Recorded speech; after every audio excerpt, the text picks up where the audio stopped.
Olá pessoal, tudo bem? Eu sou a Carmen do blog O Que Vi do Mundo e neste vídeo eu vou contar pra vocês o que eu li em agosto. Essa pilhinha aqui. Ao todo são 13 livros, parece muita coisa, mas não é não, porque são livros fininhos. Eu li sobretudo literatura brasileira, mas li alguns gringos também. Eu vou começar por eles.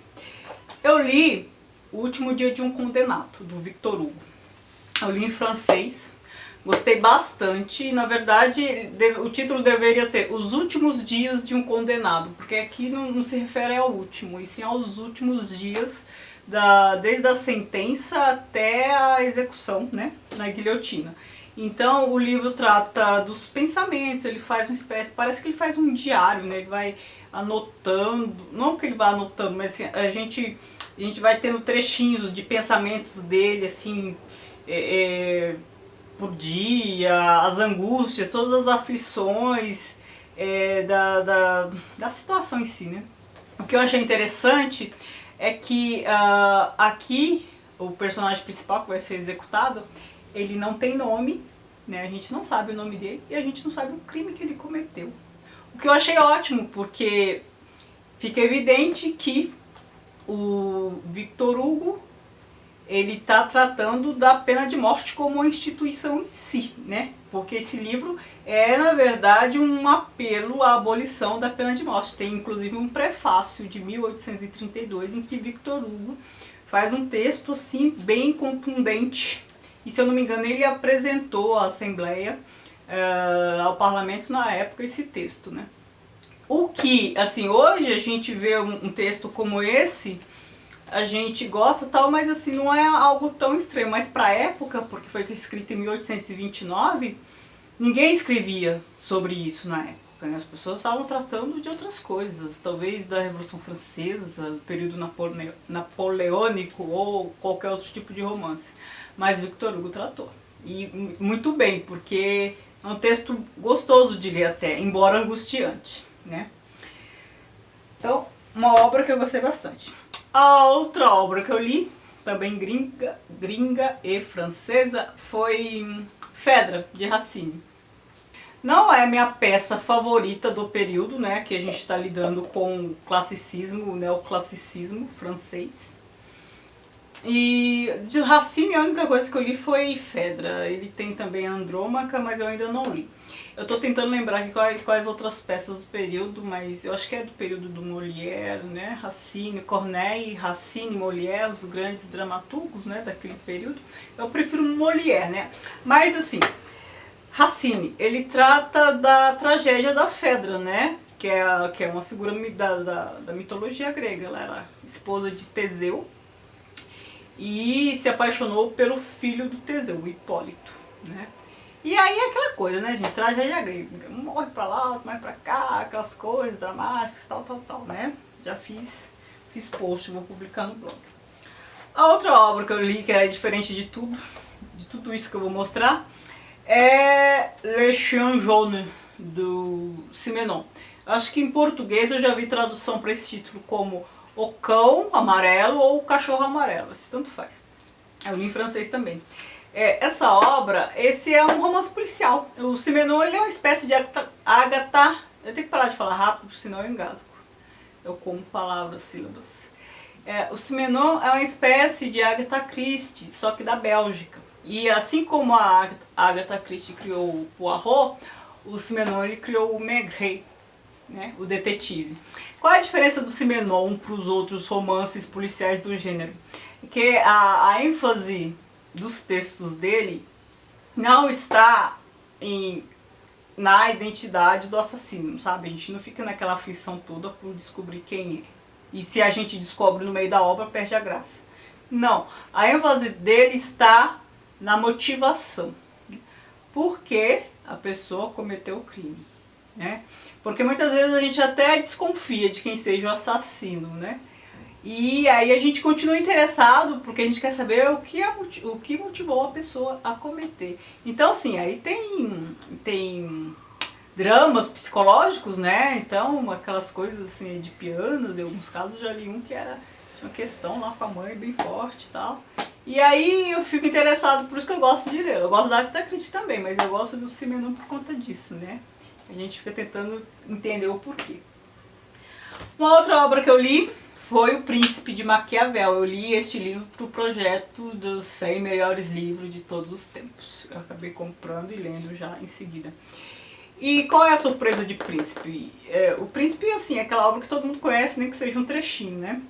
O que para mim foi novidade é saber que o Maquiavel, ele se baseou em muitos fatos históricos para prescrever o que ele prescreveu, né? Que Maquiavel não era tão mal assim como as pessoas pensam. Na verdade, ele apenas organizou, sistematizou tudo que ele via. Então, assim, ele se baseava em fatos históricos, não só lá dos condados, ducados lá da Península Itálica, mas até mesmo de outros países próximos, como a França. Então, assim, ele acompanhava de perto tudo o que acontecia, as questões políticas, os golpes e tudo mais, o carisma ou não do governante. E aí, com base nessa observação que ele fez e que ele prescreveu tudo que prescreveu. E A Relíquia foi também uma grata surpresa, porque eu não sabia nada da obra, né? Só conheci o título, sabia que A Relíquia era de Eça de Queiroz, só. Aí li e gostei bastante, porque A Relíquia é a história do Teodorico, um órfão que vai morar com a tia, cresce com a tia, só que a tia é Carola, daquelas bem chatas mesmo, bem moralistas e tal, e ele fica de olho na herança dela. Até que ele percebe que ele tem um concorrente, que é Jesus Cristo. E que se ele não parecer ser o que ela gostaria que ele fosse, ele não vai herdar nada. Então, ele passa a levar uma vida dupla, porque ele é chegado no esbórnio, gosta de prostitutas e tal, que a tia dele abomina. Então ele passa a levar uma vida dupla. Diante da tia ele se rasteja, anda de joelhos, faz penitência. Aí depois vai lá, sai com as prostitutas e tal. Até que a tia dele pede para que ele vá a Jerusalém, né, fazer uma viagem, expiar os pecados deles todos, e pede a ele uma relíquia, né. E o que acontece em Jerusalém é bem interessante, parece que há um hiato na narrativa, essa passagem dele por Jerusalém. É bem diferente, parece que há um hiato mesmo, a história tem um tom, depois tem Jerusalém, depois ela retoma o tom inicial. E quando ele volta a Lisboa, a vida dele muda drasticamente. Assim, acontece um fato que muda tudo. E esse livro é legal que no fim tem uma moral da história, assim, sabe aqueles fins que você carrega pra vida, que pontuam a sua vida? Esse tem. Agora sim, agora eu vou falar de literatura brasileira, que eu li bastante. Eu li o último livro do Machado e o último que me faltava ler da fase realista dele, né? Eu tô lendo também da fase romântica, só que da fase romântica me faltam alguns. Eu li Memorial de Aires, que muita gente considera meio autobiográfico, né? Ver no Aires o próprio Machado de Assis, no casal Aguiar, um casal super apaixonado, mas que não teve filhos, e na Carmo, Dona Carmo, que é a senhora do casal Aguiar, a Carolina, a esposa dele, né? Tem até as iniciais, Carmo Aguiar, Carolina Assis. E é um livro, assim, de contemplação. É o Machado já se aposentando, né? Ele já sabia que esse seria o último livro dele, ele até disse isso. E aqui nós temos um Machado contemplativo, que gosta de observar apenas, um voyeur, né? É uma história, assim, a história da velhice mesmo, da velhice do Machado e do conselheiro Aires, né? Mas é gostoso de ler. O outro livro que eu li e, assim, me diverti muito, gostei bastante, assim, é uma história que eu já conhecia, né, bem, mas, assim, no todo, assim, de modo genérico. Claro, O Triste Fim de Policarpo Quaresma, algum falou o título, né, não sei se dá pra ler, né, na imagem, do Lima Barreto. Eu fiquei muito contente em ler esse livro porque eu gostei muito da escrita do Lima Barreto. Eu gostei bastante, não esperava tanto, gostei da escrita e gostei também do desenvolvimento da história, porque eu não conhecia tudo, né? Eu só conhecia que o Policarpo Quaresma era um patriota, assim, ao cubo, e que ele, o ápice, né, desse desatino dele foi propor à Assembleia Legislativa que o tupi passasse a ser o nosso idioma oficial, né? A partir de então ele foi para um hospício, ficou lá um pouco, né? Depois saiu e mas continuou com esses desatinos, esse patriotismo exacerbado.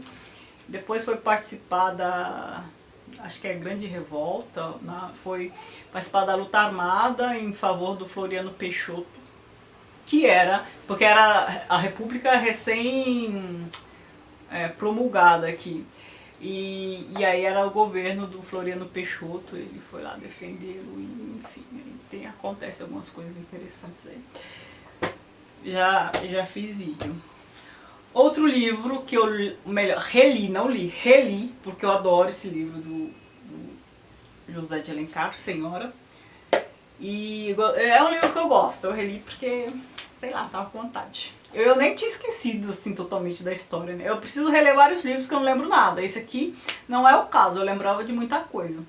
Porque, afinal de contas, tem o quê? Uns 5, 6 anos que eu li. E a história é que eu gosto muito dessa personagem feminina, né? A Aurélia Camargo. É um livro assim, muito bem escrito, embora seja da fase romântica do Alencar, aliás, ele só tem fase romântica, né? Mas embora seja um romance romântico, ele tem muitos detalhes que me agradam. A narrativa dele é muito boa, né?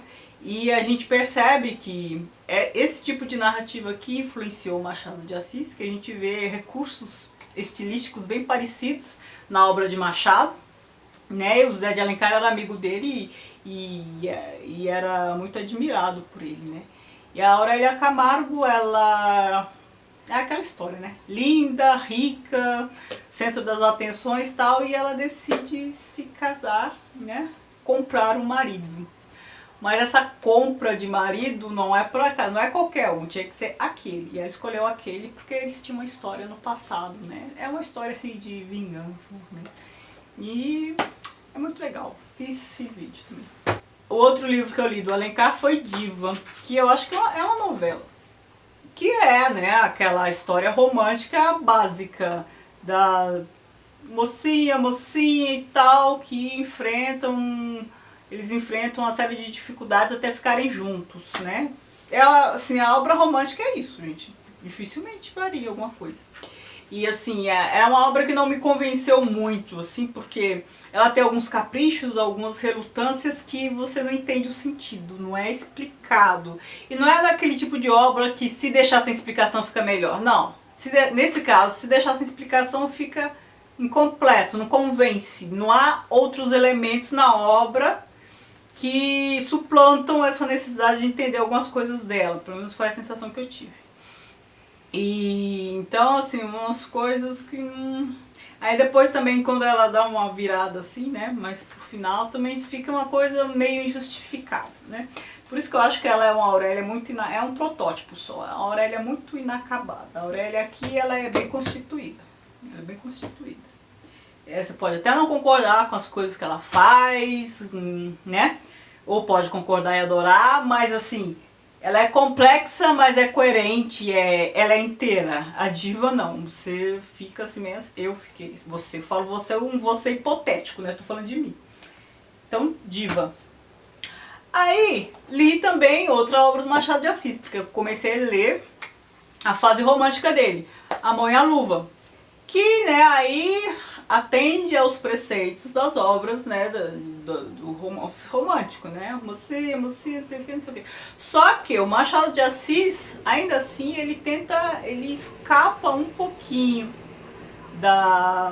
desses preceitos românticos, né, daquela historinha tradicional.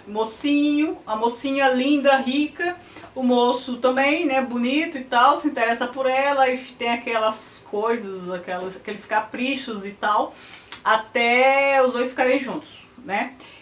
Isso acontece? Acontece. Só que, pelo menos pra mim não foi. Eu acho que não é tão óbvio assim com quem ela fica, a Guiomar fica. Pelo menos assim, até a metade do livro você pensa que ela, né, que a história é com um, mas depois as coisas mudam de figura. Então, assim, não vou contar, não.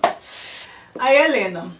A Helena também, né, o Machado, eu li 2 obras românticas do Machado até agora, mas eu percebo que ele tenta fugir um pouco desse estereótipo de romance romântico. Ele se mantém no romance romântico, mas dá uma desviada um pouquinho. Morre um tal de conselheiro lá e no testamento ele fala que tem uma filha natural chamada Helena e que ele pede para que ela seja, não criada porque ela já é uma moça, né? Mas que ela seja recebida lá pela família. E essa família é quem? O Estácio, o filho do conselheiro, e a tia... É Úrsula? Esqueci o nome dela. E a tia. E assim, a chegada de Helena causa emoções controversas, né? E é porque ela é toda faceira, toda bonita, não sei o que, e assim, alguns ficam desconfiados, outros já logo ficam seduzidos e tal.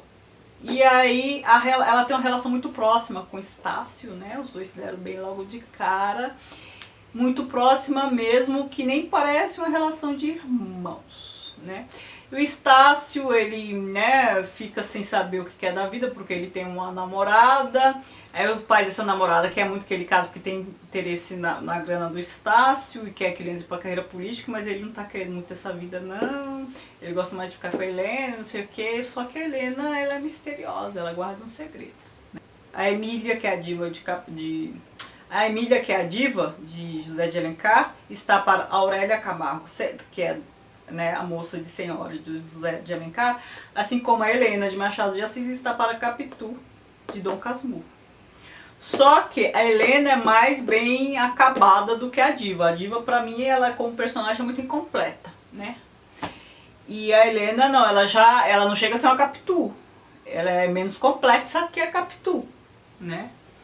Ela é mocinha romântica, a Capitu não é romântica não. Mas você já vê ali umas ardilezas, né? Ela é safa e tal, ambígua. Eu achei ela um protótipo da Capitu. Acho que tempos depois, o Machado de Assis pega a Helena e dá uma melhorada, né? Voltando aqui, porque tinha parado de gravar. Falei e não estava gravando. Outra obra que eu gostei bastante foi O Ateneu, de Raul Pompeia. Essa é uma outra obra que eu também não sabia nada a respeito, eu só sabia que o Ateneu era de Raul Pompeia, e só.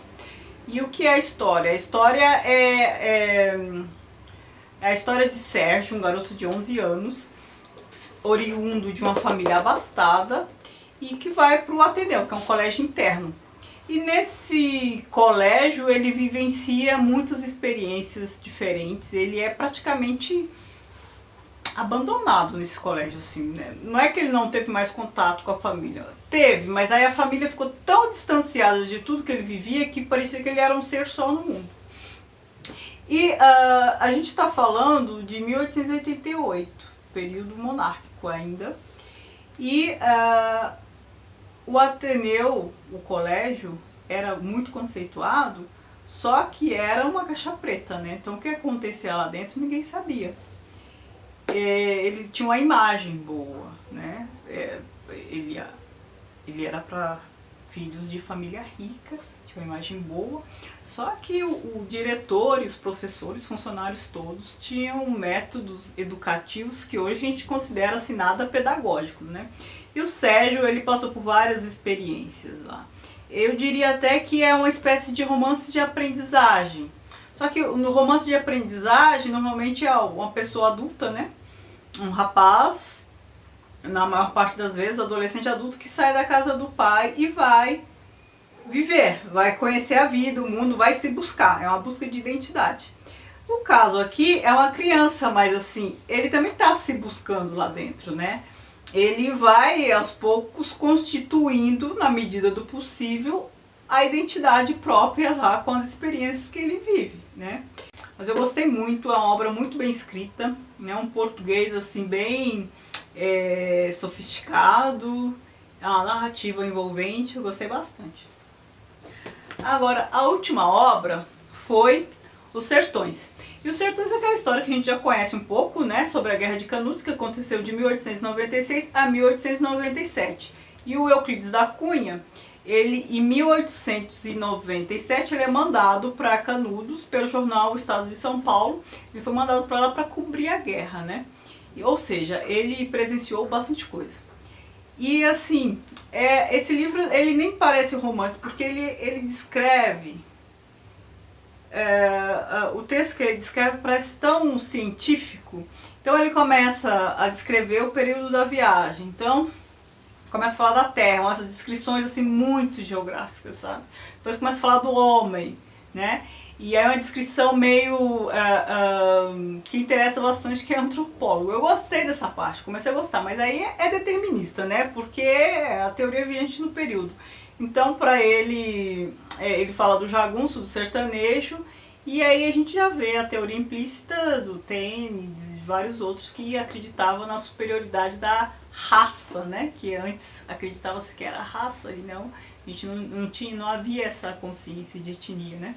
Raça branca como superior. E todo aquele determinismo de achar que o homem é fruto do meio, né? E aí é assim que ele constitui essa parte, e depois tem a parte da luta em si, né?